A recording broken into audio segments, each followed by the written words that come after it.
Hello, my name is Lana, and today I will talk about my March TBR. Okay, so March is going to be wild. I'm doing 3 readathons, and I am hella scared.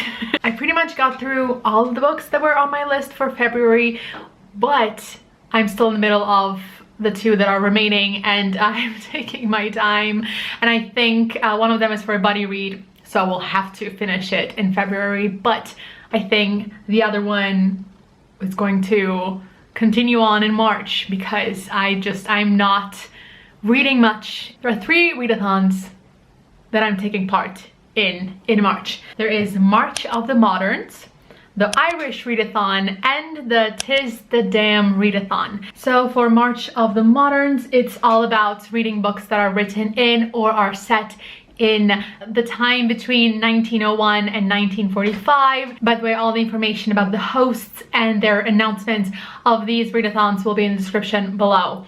Next is the Irish Readathon, which is obviously all about reading books written by Irish authors or books that are set in Ireland.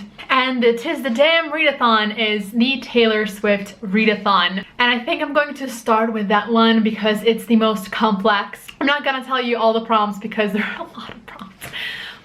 Here is the little thing I did in my journal. Taylor Swift has 9 albums, and for each album there are 3 prompts. 2 of those prompts are book prompts. Pick a book by color with a thing, you know, book prompt. And the third one is a prompt that's not related to reading. So it's do meditation, post a picture of your book on social media, take a dance break, match a book to your outfit, stuff like that. I highly suggest watching the announcement video for it because there's so many ways to go about it. The way I'm trying to collect all the albums, which means doing at least 1 prompt. Doing a prompt, completing at least 1 prompt in each of these albums. For the March of the Moderns, which is, as I mentioned before, reading books that are set or written in a particular time, I'm only reading 2 books for that readathon, so I probably won't be able to complete any kind of bingo, but I might stretch the rules and include other books that I'm reading on the bingo boards just to, you know, I like getting bingos. Then there's the Irish Readathon that has its prompts.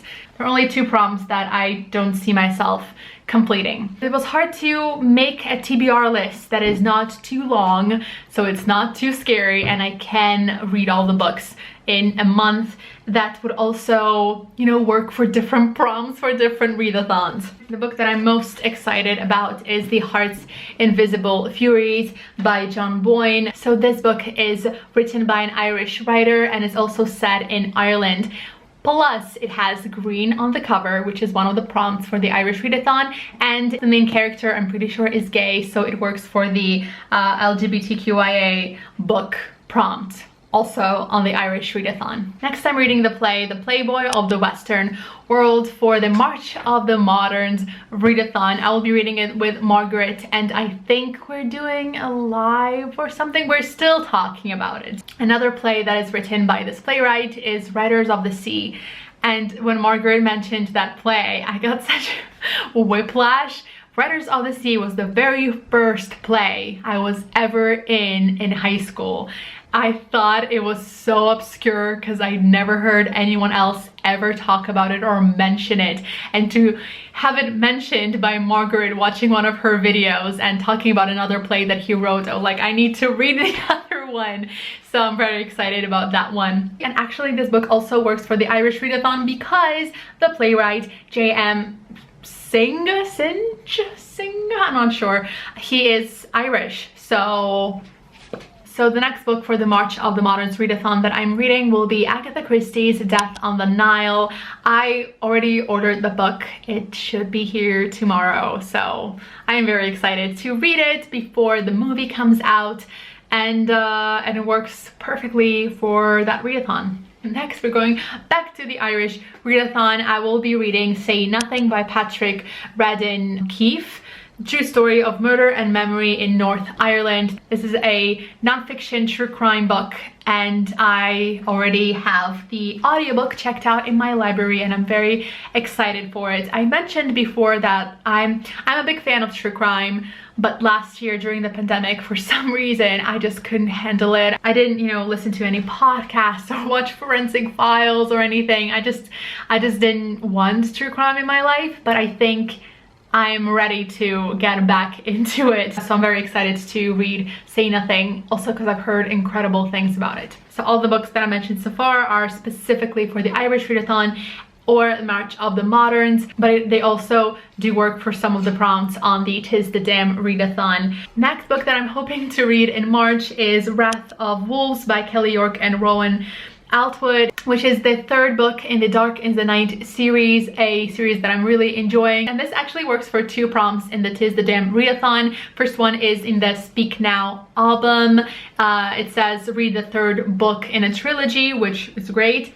And the second one is in the Folklore album. It says read a book written by two authors, and Dark in the Night series is written by a married couple. So it works great for those two prompts. The next book that I'm hoping to read in March is Weird Sisters by Terry Pratchett. I've not read a lot of fantasy lately and I kind of miss it. It's shorter than the other Terry Pratchett book that I read. It seems very fun and it doesn't really work for any prompt in any of these readathons.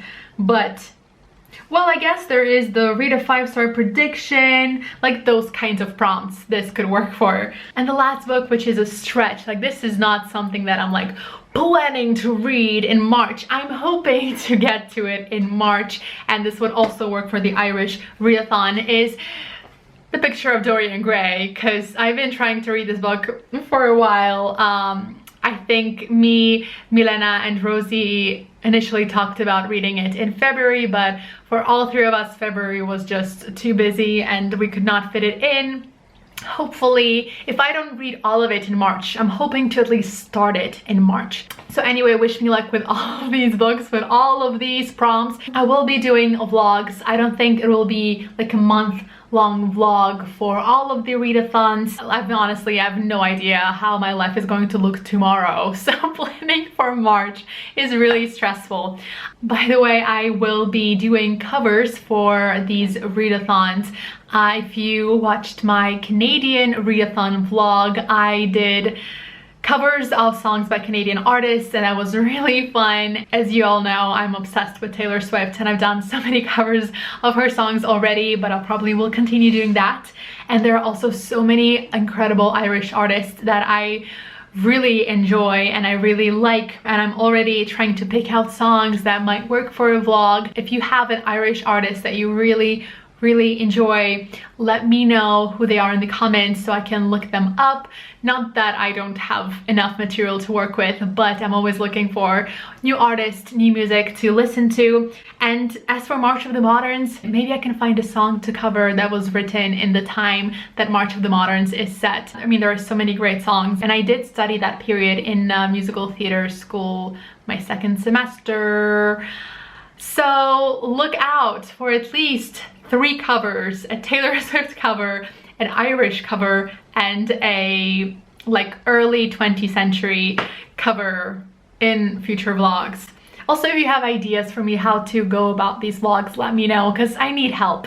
Anyway, I hope you have a great rest of your day and the rest of February. It's just a few days more and we're in March, and in my head March is the beginning of spring, even though it does not look like spring outside. Anyway, I'm just talking nonsense now. Thank you so much for watching and I will see you in my next video.